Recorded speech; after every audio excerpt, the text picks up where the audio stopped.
de la información, porque hace unos minutos hablábamos de la lucha libre y entendemos perfectamente que los seres humanos tenemos esta pugna natural de tener cierto grado de violencia, abogados, cierto grado de... Pero me parece, y lo digo con todo el respeto, pero también creo que la audiencia nos hemos dado cuenta que estamos en un entorno y en un mundo extremadamente violento, donde la violencia parece el mercurio que penetra en todos lados, parece la humedad que está en todos lados, y es por eso que tengo el inmenso honor de presentar a Jimena Céspedes, que es la presidenta de la Fundación Naná, la voz de los que no tienen voz. Bienvenida, muchísimas gracias por estar aquí. Gracias a ti, gracias al auditorio. ¿Y qué puedo yo decir a nuestro amigo, a nuestro abogado de confianza, y además doctor en Derecho, de hecho de paso, Luis Octavio Espinosa Bonilla? Muchísimas gracias, doctor en Derecho, por estar aquí. Muchísimas gracias, Fer, y muchísimas gracias también a tu público. Querida Jimena, ¿de dónde surge la fundación? ¿De qué viene la fundación? Claro, ahorita que estabas hablando del tema de violencia, mi hija tenía 18 años y fue víctima de feminicidio por parte de su exnovio. Van a ser, exactamente hace 2 años, 12 de septiembre del 2023. Y lo que encontramos es que nosotros no sabíamos nada de la violencia. Todos lo vemos en el noticiero, todos sabemos el número de mujeres que mueren entre 10 y 12 al día en México. Pero hemos normalizado tanto la violencia o nunca tenemos las señales directas que por eso decidimos salvar la vida de otras mujeres para que ninguna tuviera que sufrir lo mismo. ¿Qué señales hay de la violencia, sobre todo en un entorno de noviazgo y en un entorno digital, donde a mí me parece que la violencia tiende, como característica, no me parece a mí, a ir escalando? No, al contrario, en lugar de irse haciendo chiquita, se va haciendo más grande. Considero que empieza en las palabras, considero que empieza en los mensajes, y me parece que en ese sentido, abogado, tenemos una laguna importantísima, porque amenazas, acoso, hostigamiento no tienen un castigo ejemplar, o diría nuestro amigo Carlos, son de bagatela, de bajo impacto. Fíjate que el gobierno mexicano ha tenido inclusive sentencias interamericanas en la que se le ha condenado por esa mala actuación de los servidores públicos. Tuvimos una sentencia que es muy emblemática, que fue el campo algodonero. En esa sentencia de campo algodonero, la Corte Interamericana le dijo al gobierno mexicano: capacita a tus servidores públicos porque no hacen una investigación inmediata, exhaustiva, libre de estereotipo.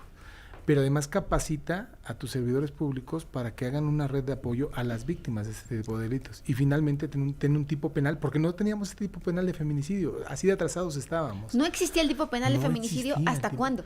La sentencia más bien, el tipo penal de feminicidio en la Ciudad de México, si la memoria no me falla, Fer, tiene más o menos como 8 años de haberse... 8 años. Anteriormente se juzgaba como un homicidio calificado o un homicidio doloso, pero fíjate lo grave de la actuación del gobierno mexicano. En esa sentencia, que es muy bonita, si vemos la sentencia de campo algodonero, vamos a ver que la Corte Interamericana dice: los servidores públicos, cuando iba la denunciante, la mamá de las personas que habían desaparecido, le decían: su hija anda de loca, espérese, no ha pasado mucho tiempo, oye, es que tiene un día que no aparece. Su hija anda de loca, le decían.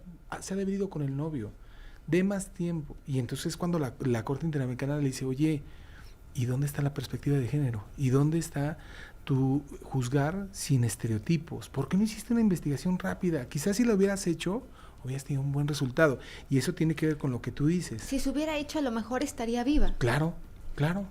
Eso tiene que ver con esto, ¿no? De decir, ¿por qué esperar hasta tener resultados muy graves, muy lamentables, cuando el gobierno tendría que estar esa situación de inmediatez? Cuando se hace el Código Nacional, retoma las sentencias interamericanas y establece en uno de sus artículos para la gente del Ministerio Público obligación de actuar sin estereotipo, de hacer una investigación inmediata. Querida Jimena, escuchando este tema de la situación con los algodoneros, de la situación, tú en carne propia lo has vivido y me da pena decírtelo. ¿Tú consideras que está perfectamente encuadrado dentro del tipo penal? ¿Consideras que hay una capacitación correcta de quienes imparten justicia, tal y como lo dice nuestro abogado, nuestro querido abogado? ¿Consideras que estamos cobijadas como mujeres en este sentido? ¿Hay una cultura verdadera? No, mira, hay 2 cosas que son muy relevantes. La primera es que en general, y lo mencionaba el abogado, casi siempre culpamos a las mujeres de lo que les sucede. O sea, y lo primero que tendríamos que decirle a todas es que la violencia de género no es culpa de ellas. O sea, existe per se dentro de la sociedad y lo que tenemos que hacer es dejar de normalizarla, y no podemos trabajar solamente con las mujeres porque no nos podemos sacar a ellas del sistema, tendremos que trabajar con hombres y con mujeres. Y del lado de la justicia el problema es muy complicado porque existen las leyes, o sea, ahí el abogado nos dirá mejor, pero tenemos toda una regulación en términos de feminicidio, en términos de, está la sentencia de Mariana Lima, en donde pone que tenemos que investigar con perspectiva de género, pero el caso de Ana María lleva 2 años, este muchacho está en la cárcel. La fiscalía hizo lo correcto en el primer momento, lo detuvieron a los 4 días, pero llevamos 2 años sin juicio. Y llevamos 2 años sin juicio, por un lado porque la justicia está más del lado del agresor que por ser pronta y expedita. Y también hay temas como por ejemplo que los papás de este muchacho paguen muchos abogados para que dilaten el proceso, cosa que no nos conviene a nadie. Y del otro lado, aunque la fiscalía tiene todo el interés de hacerlo, hay veces donde llega tarde a los juzgados, porque tiene tal cantidad de trabajo que no le alcanza para estar con nosotros. Abogado, es constitucional que 2 años esté una persona sin sentencia. Fíjate que el artículo 20 constitucional establece un plazo. Dice que ningún proceso va a tener que durar más de 1 año. Lo cierto es que no es así. ¿Por qué? Porque los plazos pueden renunciarse. Y también hay sentencias de la Corte Interamericana y también de la Corte Nacional donde habló de plazos razonables. ¿Qué es un plazo razonable? Y puso 3 factores. Toma en consideración, 1, la complejidad del caso. 2, la actuación de las partes, que es lo que decía, el cambio de abogados. Y finalmente la actuación de la autoridad judicial. La actuación de las partes, abogado, podría ser que tanto interés o impulso procesal no quiere decir que vayas y avientes o hagas algo malo. Impulso procesal es estar metiendo escritos, estar al pendiente, revisar, me imagino que en el juzgado correspondiente cómo va tu trámite. Sí. ¿Qué está pasando? Fíjate, Fer, que cuando cambiamos al modelo de justicia penal acusatorio, lo que se buscaba era esto, juicios rápidos, porque de hecho, una vez que una persona es vinculada, llega con un juez, en 72 horas, auto de vinculación, si pide duplicidad, 144, o sea, 6 días, después dice el código, vas a poder tener una investigación complementaria no más de 6 meses. Después venimos a etapa intermedia, dice 15 días y después vas a formular la acusación y después señala la audiencia intermedia, 30 días. Posteriormente el juicio, que se trata que se acabe en una audiencia. La realidad, como bien lo dices, es que no es así, porque tenemos recursos ordinarios, tenemos amparos, tenemos cambios de defensa, tenemos petición de partes y los procesos se hacen largos. Y lo que tú te dueles se llama que te están negando el acceso a la justicia, porque las víctimas tienen derecho a un acceso a una justicia, pero además del descubrimiento de la verdad. Ellas tienen derecho a que se les diga la verdad en un proceso y no se da. No se da, es lo que estamos viendo, Jimena. Tú tienes una hija por la que estás haciendo justicia y tu hija está aquí porque a través de ti y a través de tus hechos, de tus actos, me parece que tiene la posibilidad de seguir. Sin embargo, Jimena, yo creo que el dolor es tan grande que te llevó a generarlo por otras mujeres. Estamos en ese entendido. Mi pregunta va enfocada a desde el punto de vista jurídico, si no hay ¿cuándo va a haber un juicio? Mira, llevamos 7 audiencias, intentos de audiencia intermedia, ni siquiera hemos entrado a la etapa procesal. Lo que hemos visto es que yo entendí que la revictimización, que yo había pensado que era contar la historia muchas veces, yo cuento la historia muchas veces porque la historia de Ana María salva vidas. ¿Cuál es la historia de Ana María? Ana María tuvo un novio durante 1 año y medio que fue compañero de ella del salón. ¿Qué edad tenía Ana María y Ana qué edad María, tenía el novio? Cuando se noviaron tenían 16 y 17 años. Cuando Ana María muere ella tenía 18 y él creo que cumplió 19 justo cuando lo detuvieron. Entonces ya lo están juzgando como mayor de edad. Pero lo que pasó fue que nosotros no vimos violencia en la relación. Hubo 3 momentos que yo les puedo contar. Un día en donde ella llegó a la casa de este muchacho con la nariz recién operado y él la recibe con un plato de cartón, crema pastelera y le pega en la nariz. Otro día en donde ella tenía la nariz recién operada y él le da un pastelazo. Le da un pastelazo. Entonces, pues yo ese día le dije, no vuelves a esa casa. La mamá me llamó a pedirme disculpas, que era una chanza de adolescentes. Otro día que ella llegó llorando. No, pero no es una chance de adolescentes, porque si sabes que está recién operada de la nariz, me parece que no tiene ni siquiera sentido común. Es como te acabas de parar el ojo y te ponen chile piquín alrededor, ¿no? Claro, pero digamos que cuando no has vivido violencia no sabes que eso es violencia. Otro día, por ejemplo, ella llegó llorando porque él se había enojado con ella porque ella había ido con la falda que le había regalado al concierto de la mejor amiga. Después te das cuenta que el problema no había sido ese, sino que había ido otro compañero de ellas y entonces eran celos. Después de que Ana María muere, durante la etapa de investigación que fueron esos 6 meses, nosotros trabajamos con la fiscalía y revisando su teléfono, hablamos con los amigos, hablamos con docentes y lo que encontramos es que todos sabían que estaba en una relación tóxica. Y ahí es donde decidimos que no podíamos normalizarlo, sino que las personas tenían que haber hablado con nosotros, tenían que haber hablado con la autoridad. De una relación tóxica a un feminicidio, tiene sin duda alguna, me imagino, casi como en el derecho se van agotando instancias, debe ocurrir algo similar. Algo tuvo que haber pasado para que esto escalara a ese grado. Algo, ¿te parece si regresando del corte me podrías hacer favor de contarnos a la audiencia qué está pasando y abogado decirnos cuáles son las penas, ¿no? Claro. Porque no puede ser que estemos viendo estos pequeños conatos y no pase nada, ¿no? Vemos también mucha violencia en redes y somos una sociedad, hablabas del sistema, que defiende más al victimario que a la víctima. Vamos a corte comercial y regresamos a Grafos y Gestos. Grafos y Gestos, nos quedamos con una pregunta. ¿Qué fue lo que detonó que fuera este final tan injusto? Mira, lo que dicen, digamos que los expertos, es que en general la violencia surge por un tema de control, o sea, la persona quiere controlar a la otra persona y la agresión es una forma de control. Después, bueno, el tema de celos, aíslan a las víctimas, la menosprecian y entonces de forma que pues la persona cada vez se siente menos y la última son los cambios de temperamento. Esas son las 5 características de una relación violenta. Sin embargo, y lo que se ha visto es, los feminicidas son personas normales. O sea, rara vez tienes, no que son los asesinos en serie, pero una persona que es un feminicida generalmente es una persona normal. Este muchacho incluso era brillante, tanto intelectualmente como con la gente. Pero resulta que cuando pierden el control... ¿Y de trato cómo era? Con nosotros era un encanto, o sea, la verdad yo nunca tuve ningún problema, pero con la víctima no, y los amigos sí sabían, comenzaron a alejarse de él, porque era muy agresivo con Ana María, y los amigos lo sabían. Pero que parte de lo que tendríamos que hacer para no normalizarlo es levantar la voz y no solapar literalmente a un violentador. Pero ahí el problema es que como tienen control sobre la víctima, cuando la víctima se sale porque Ana María terminó con este muchacho, ellos pierden el control, pero pierden el control de sus emociones, pero pierden también el control sobre la víctima. Y como saben que en realidad no pasa prácticamente nada porque las leyes no se aplican, pues es muy fácil matar a la de enfrente. Él la mató y se iba a ir 4 días después para Europa. Yo creo que en su cabeza dijo, si no es para mí, no es para nadie. Ana María ya estaba saliendo con alguien más y él pensó que pues hacía parecer que era un suicidio, cosa que se demostró que no, y de ahí él se iba a ir de viaje. Generalmente los feminicidios, aquí el abogado nos dirá, pasan esos temas.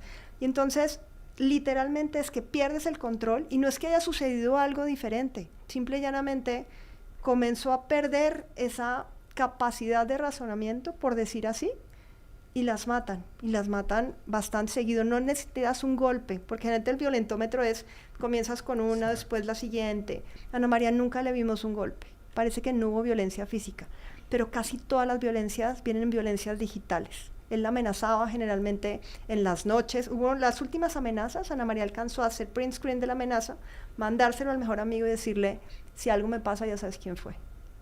¿Y esas evidencias las tiene el Ministerio Público? Todas bueno, las en tiene. este momento la Fiscalía. Sí, pues ya están esperamos que las acepten en juicio ahorita en etapa intermedia, correcto.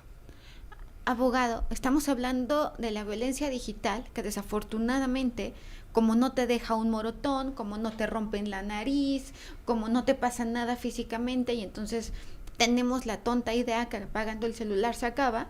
El testimonio de Jimena Céspedes nos deja muy claro que no es cierto y que Ana María vivió una violencia continuada. Hoy por hoy en México tendríamos que ir a una corte interamericana para conseguir justicia en un tema de violencia digital. No, hoy por hoy afortunadamente las ¿cómo decirlo? Los congresos locales y también los congresos federales se han ocupado del tema. Cada día se establecen más tipos penales que sancionan no solo la violencia física, justamente lo que se trata es de evitar llegar al feminicidio. Hoy por hoy se sanciona la violencia económica, la violencia física, la violencia doméstica, la violencia obstétrica, la violencia digital. Hay leyes ya especiales y hay tipos penales en el Estado de México que sancionan esa conducta. Es lamentable que el Estado como tal no tiene tantas herramientas o no las dispone de manera adecuada para prevenir que los hechos que inician con una violencia menor no escalen, porque lo que dice es que empieza real. con una violencia que se considera menor, pero que no lo es. No lo es. Porque más te molesta uno y entonces empieza el otro. La violencia, el odio es de lo más contagioso que existe dentro de la psicología de las masas. Bajo esta lógica, estamos incitando a que entonces el grupo de Ana María, probablemente por miedo a esta persona, que es un señor, una persona que hoy tiene 21 años, es una persona que hasta donde yo entiendo está en pleno uso de sus facultades mentales, que es consciente de lo que hizo, que era encantador, que era una persona aparentemente normal, pues seguramente lo que ocasionó es que ellos como pareja se aislaran del entorno, y este entorno como testigo no hace nada. Sí. Y se vuelve un copartícipe. No, además, fíjate algo muy interesante, Fer, que el tema de, bien decías, hay instrumentos, hay leyes, el tema es que no se aplican. Tenemos un artículo expreso, el 137, que te dice, oye, tienes medidas de protección y son de carácter urgente. Pero no las cumplen. No, ni siquiera las fijan. Porque el tema en el catálogo del 137, tú te vas a dar cuenta que son muchas. Es protección policíaca, seguridad, aislamiento de albergue, prohibición de acercarse. No echamos mano de ellas. No echamos mano, me refiero al servidor público, al Ministerio Público indolente que van y le hacen una denuncia de cualquier evento. Él tendrá que verificar si la persona está en una situación de vulnerabilidad. Dentro de ese... Sí, pero a veces le tienen miedo hasta los propios ministerios públicos a estas personas, ¿no? De, van a decir, van a inventar, porque además lo que hace en esos momentos mucha gente es, me quieren callar, hay abuso de autoridad, todo con el fin de sacudirse la responsabilidad de lo que sí se hizo. Yo, ¿sabes qué creo, Fer? Que más que tenerle miedo, hemos normalizado tanto la violencia que entonces somos indolentes. Y decimos, no pasa nada, ¿no? ¿La lesionó? No, entonces, espérese tantito, deje que escale a un nivel más de violencia. Y eso no puede ser. Sí, que se sigue equivocando, peor para él, ¿no? Y no es cierto. Claro, sí, porque hay situaciones que no vas a poder controlar. Bien decía, o sea, la cuestión de género, en los delitos de género, hay un detonante. Y ese puede ser una relación afectiva, puede ser una situación simplemente de despreciar a la mujer por el simple hecho de ser mujer. Pero lo que tiene que hacer la autoridad es ser capaz de advertir que hay una barrera de vulnerabilidad y que entonces no puede la mujer ejercer libremente, porque hay casos, hay asuntos tan complejos, ¿ver?, que inclusive va a presentar la denuncia no la víctima, sino una víctima indirecta, la madre, el padre, el amigo, y le dicen, bueno, pues tú no eres el titular de ese bien jurídico, tú no vengas, tráeme a la víctima. Pues la víctima no va a ir, porque la víctima tiene miedo, porque la víctima tiene pena, porque la víctima tiene temor. Claro, porque la víctima no sabe que es víctima. Decía Jimena, el sistema en lugar de ayudar, claro, las damas no hacen eso. O sea, ¿cómo va a estar una dama metida en un ministerio público? Claro. ¿No? Y peor aún, si estaba en un entorno escolar, bueno, qué conflictiva. ¿Cómo puede ser que Ana María se queje? En mis tiempos eso no pasaba, en mis tiempos eso era lo normal. En cambio ahora en esta generación de cristal todo es gravísimo, ¿no? Entonces sí creo que vamos contra un sistema, creo que sí necesitamos de una reeducación en este sentido, y no solamente eso, no solamente está pasando con mujeres. El día de ayer, mejor dicho, el 18 de septiembre, murió Carlos Gurrola, que era conocido como Papayita, ese era el apodo. Papayita es una persona que está en Torreón, es una persona que trabaja en una empresa de limpieza, a quien le hacían acoso laboral, por decirlo de la mejor manera, y entonces le escondían el lunch, hacían cosas chiquitas, hasta que un día, en plan de broma, decidieron en su botella de electrolitos meterle desengrasante. Esto le propició como que se le quemara todo por dentro, palabras más, palabras menos, sin usar más términos médicos, y la misma fiscalía en Torreón dice, Bueno, es que fue una broma que se salió de control. ¿Es una broma Claro, o estamos ante un homicidio culposo, doloso? ¿Qué sería aquí? Voy a tratar de hacerlo de la forma más simple. Sí, por Fer, favor. porque regularmente ese tipo de eventos decimos, es que no lo querían matar. Entonces, como no lo quería matar, pues es culposo. Y la pena en un delito culposo es muy baja. Hablamos de que si en un delito normal tiene 10 años, en un culposo la pena va a ser de 3, por decir algo. Y ¿no? sales. Y sales. Entonces dices, es que no quería, no era su intención. No, pero bien lo dijiste, Fer. A ver, doloso o culposo, cada uno tiene sus elementos. Y la realidad es que en este tipo de eventos hablamos de un dolo eventual. Es decir, no hay un dolo directo, ¿no? Pero el sujeto prevé y acepta la comisión. Es decir, la prevención es decir, yo sé que esto pues no se debe de consumir, no se debe de ingerir, se lo voy a dar. No creo que pase más, pero si pasa, lo acepto.